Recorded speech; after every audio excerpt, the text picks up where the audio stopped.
Hey everybody, Paul Lake here with another physics problem solved. This is the channel where I solve the physics homework problems provided to me by my tutoring clients. Take a look down in the description below for a link that will allow you to contact me if you need a private physics tutor. My rates are reasonable and I'm pretty good at this. And if you find this helpful, please give it a like and share it with your classmates and subscribe to my channel. And leave a comment, if you have a question or something's unclear or I made a mistake, something like that. I respond to every comment because my channel is pretty small, and that's fine. I don't mind. Anyway, let's get to today's problem. It says a fire hose is held near the ground and it shoots water at a speed of 6.5 meters per second. At what angles should the nozzle point in order for the water to land 2.5 meters away? And why are there two different angles? And we want to, of course, sketch the trajectories. Now, I'm going to treat the water like it's a projectile, and you can do that. And here's the prerequisite knowledge. You need to know the projectile motion equations. These are the kinematic equations, but applied for like the acceleration in the y direction is just negative 9.8 meters per second squared. Down negative. And then these are the four kinematic equations you should be familiar with. Now in the x direction, there's only one kinematic equation because the velocity in the x direction is constant. Okay, you're also going to need, if we launch something with an initial velocity and a launch angle, you can figure out the initial velocities using cosine and sine as shown here. You should be familiar with that. Now here's something you might not be familiar with, but we're going to use. It's a trig identity right here. It's kind of an obscure one. At the end of the video, after I solve this problem, I'm going to show you a really quick, nifty little proof of this that I found, and I think it's cool. And then, of course, you need to know that the sine of an angle is equal to the sine of that angle's complement. Remember, two angles that add up to 90 degrees are called complementary angles. And the cosine of one angle is equal to the sine of its complement. And same is true if you go, the sine of an angle is equal to the cosine of its complement. So we're going to use all these ideas to solve this problem. So tell you what, why don't you give it a shot? Pause the video right now. Try to work this problem yourself. Unpause it if you get stuck, or if you want to check your work with mine. So let's get started. I'm going to write out what's given. Okay. Now I like to draw a picture of what's given. And I'm just going to show this stream of water. And you've got a nozzle right down here, and you're shooting that water up. And then it comes down. And what do we know? Well, we know that it hits 2.5 meters away. Okay. Sometimes that's called the range when you're dealing with projectile motion. We know that this initial velocity, v naught, equals 6.5 meters per second. And let's see, what else well, we know what the acceleration is, right? The acceleration A is equal to negative 9.8 meters per second squared, because we're assuming that this is on Earth. Yeah, okay. And then what are we trying to find? Well, we want to know what this launch angle is. We want to find theta. And then we'll answer these questions. We want to know, why are there going to be two different angles that will work here, and then we'll sketch the trajectories. I've sketched one of them here, and we'll do this at the end. Okay, so let's solve it. And by the way, I do recommend given, find, and solve as a format for solving physics problems. Try to draw a picture of it, and then write down what you're given using the variables that we use. And then write down what it is we're looking for. And setting up a problem like that is a great way to start. Don't just dive right into the math. thrashing around with equations is can be very time consuming and quite often doesn't work. Okay. Now, what we're trying to find theta. Now, what do I know? Well, I know that I have initial velocity in the x direction, and I know this. I know my displacement delta x is equal to v naught x times t. Okay, and since this is a vector, this is the adjacent leg. The velocity in the x, this is the x component of the initial velocity. So that's going to be my given initial velocity times the cosine of the launch angle times time. Okay, so this kind of tells me what I need to do next, okay, because look, what do I know? I know delta x. I know v naught. I don't know time, and I don't know the, well, let me not put a question mark over it. We don't know the angle, and this is what we're trying to find. Right, so this kind of tells me, hey, we need to find time. And in order to solve for if I can figure out what time is, I can solve for the angle. All right, so now let's look at time. Now, this is quite often with projectile motion problems. You use the y direction equations to solve for time so that you can substitute that into the delta x equation. And so which one should we use? Well, what do I know? I know that, well, if it goes up and down, I know that delta y equals 0. Now, for these kinds of problems, for these, I call them like football kickoff problems. You kick a football and it goes up and all the way back down. But it's also true for water. Makes that parabola in the sky shape there with that trajectory.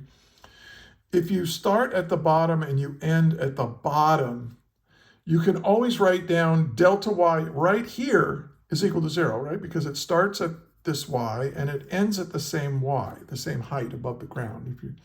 And so delta y is equal to 0.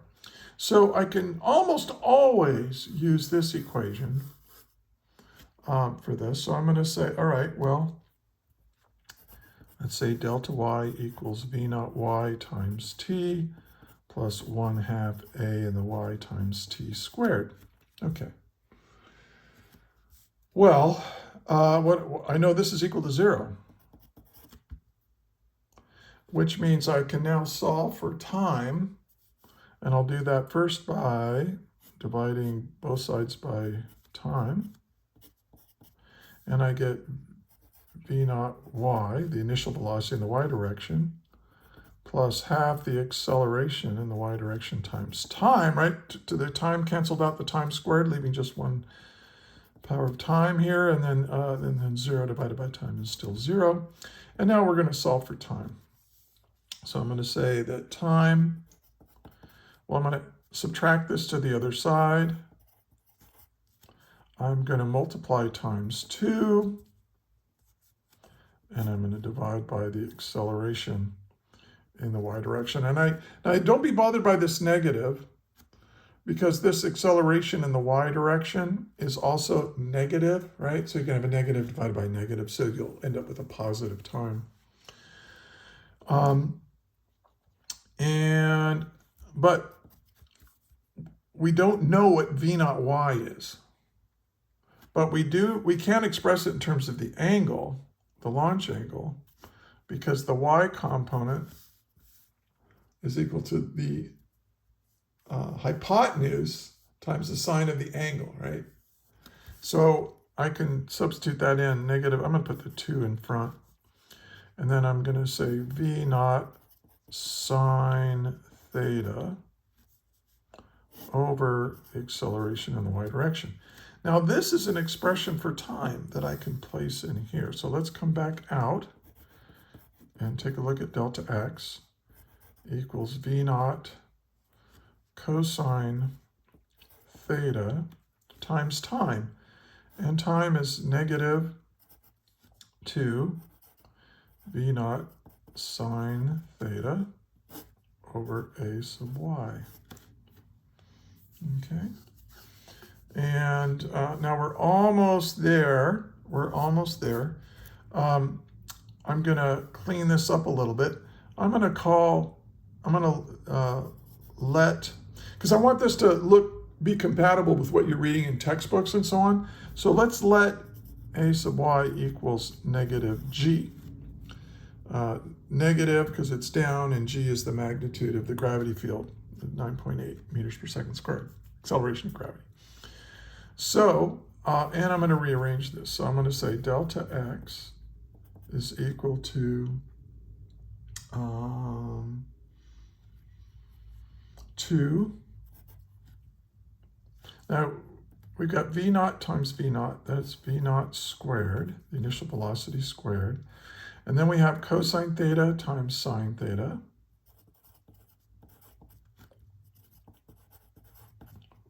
And then divided by g. Now, remember what we're trying to find. We're trying to find this angle, but it's in two different factors, right? It's in the cosine and the sine. If there was only a way that I could take this and shrink it into one trig function so that I could solve for it. And there is. There's this little nifty, I think it's a double angle formula or some trig identity. And so we're going to put this in here. So I'm going to say, look, sine theta cosine theta is equal to sine 2 theta divided by 2. I'm going to take this and divide it over here. So I'm going to say, okay, this is equal to 2 v naught squared. And then I'm going to over g. And for cosine theta, sine theta, I'm going to replace that with sine 2 theta. And I may have said earlier, at the end, I'm going to show you where this comes from. You know, a nifty little proof. It'll only take a couple minutes, and I'll do that at the end. You can skip it if you don't want to see that. And this is over 2, right? Sine theta cosine theta equals sine 2 theta over 2, and that cancels that, and we get what's called the range equation. You get, let's see, am I going to run out of space? We get delta x is equal to v naught squared sine 2 theta over g. And this is an equation that you can look up and use. It's in your book. I don't really like it because I don't think it's on your, like if you're taking AP physics, this is not on your equation list. So, you know, it's kind of hard to memorize. Not so hard to derive, but anyway. So, but look, we know what delta x is, we know what v naught is, and we know what g is. So we can solve for theta here. So let's go sine 2 theta equals, we have delta x times g divided by v naught squared. Now I can take the inverse sine of both sides and get 2 theta equals the inverse sine of this ratio.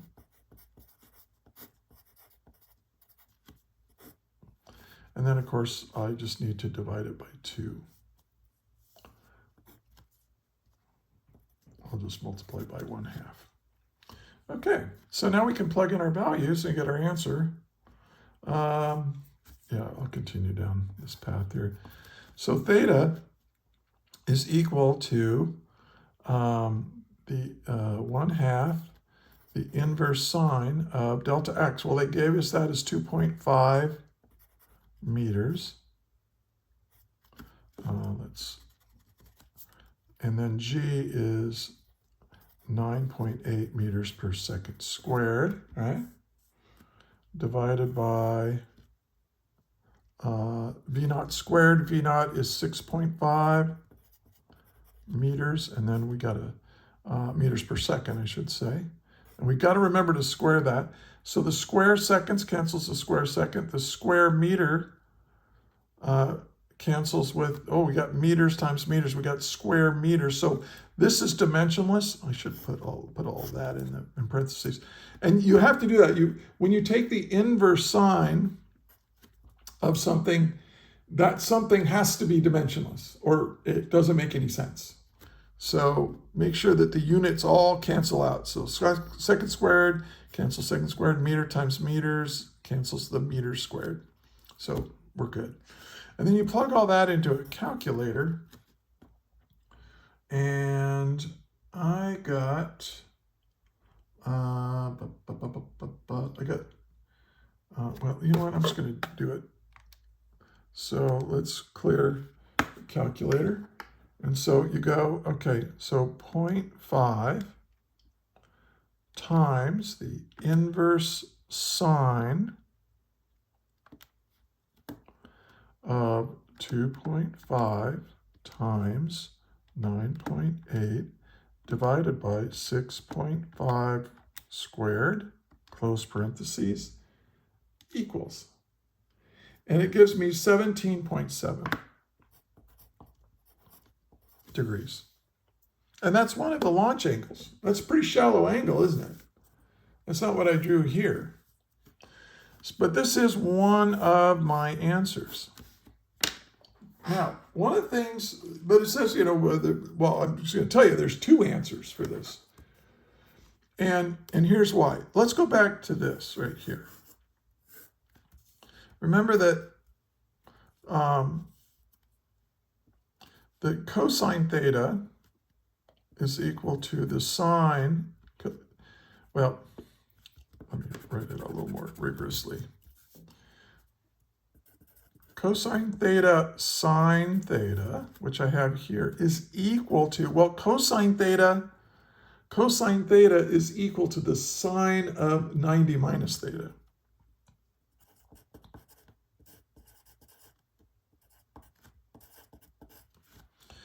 And sine theta is equal to cosine of 90 degrees minus theta. So this is equal. So you have a choice. You can either use theta, which I got here, or you can use 90 minus theta. And that's because, in other words, you can use its complementary angle. You can shoot that. So we can say the other theta is going to be equal to 90 degrees minus 17.7 degrees. And so that equals, our other answer is 72.3 degrees, right? If you take 90 minus 17, you'll get 72.3. All right. Okay, so those are our two answers. And they wanted us to sketch the trajectory, so let's do that down here. We got just enough room. So if you shoot the water at,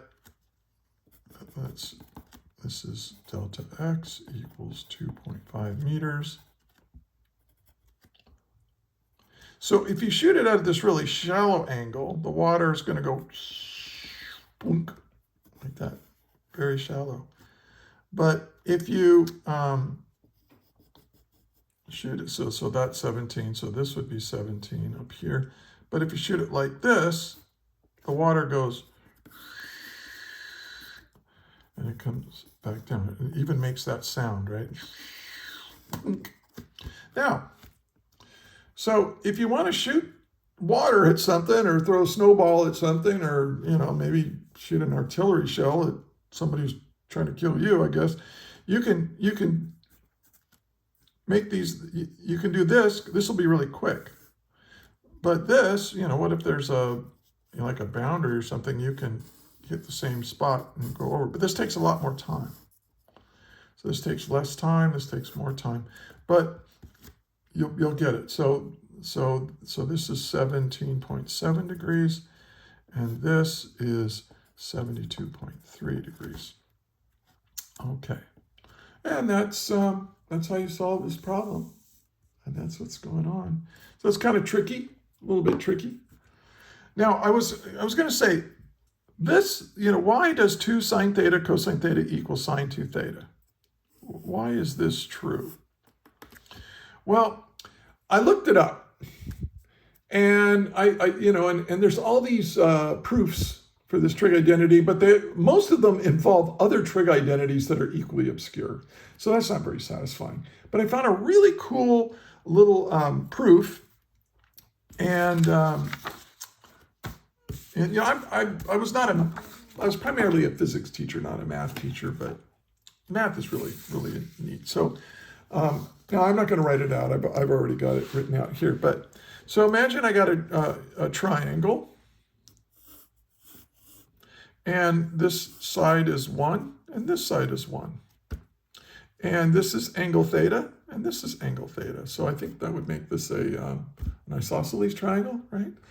But that's not important. What's important is that here's an angle theta, here's an angle theta. And then I'm going to split this like this.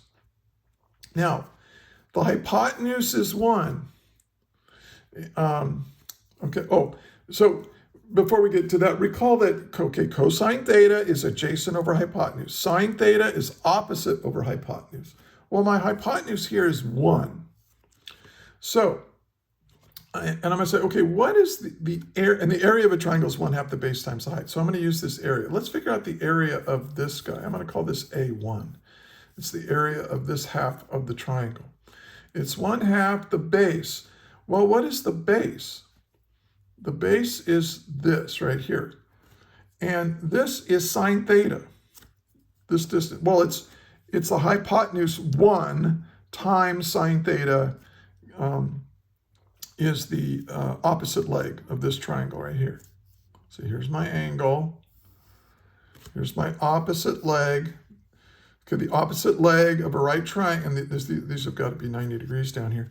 The opposite leg of a right triangle is the hypotenuse 1 times the sine theta. So 1 times sine theta is just sine theta. So 1 times 1/2 the base sine theta times the height. Well, the height is the adjacent leg of this triangle here that I've shaded in. So that's just cosine theta. So the area of this is 1/2 the base times the height. So you get 1/2 sine theta cosine theta. But I've got, an identical triangle over here. I didn't draw it very well, but over here. So let's add them together. Well, it's just A1 plus A2, but they're the same. They have the same area. So it's 2 times this. So I get the total area. The total area of this triangle is just sine theta cosine theta. Okay. Now there's another way. Let's take the same triangle, but now I'm gonna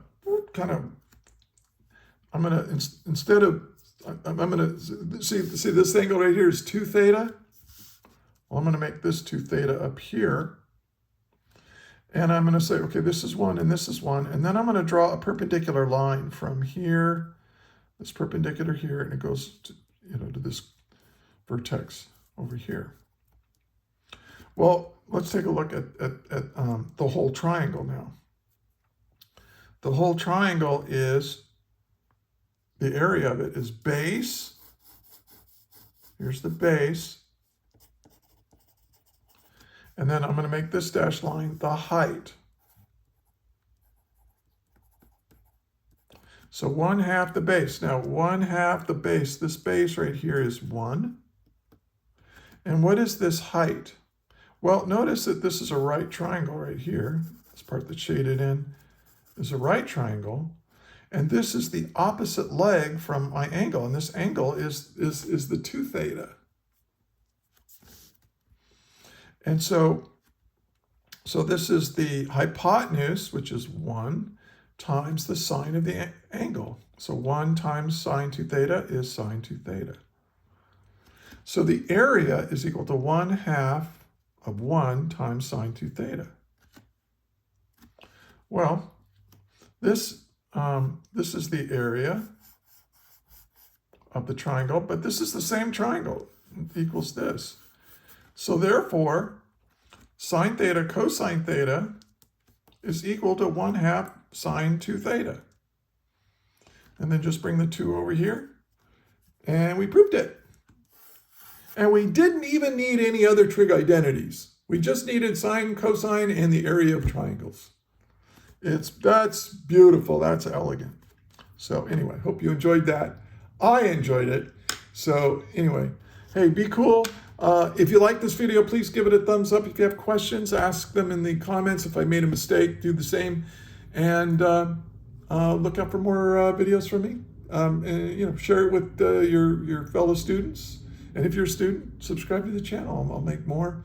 And I've got hundreds of videos like this on my YouTube channel. They're not organized very well. I need to get on that. But anyway, have a great day. And hey, may the net force be with you always. That is all.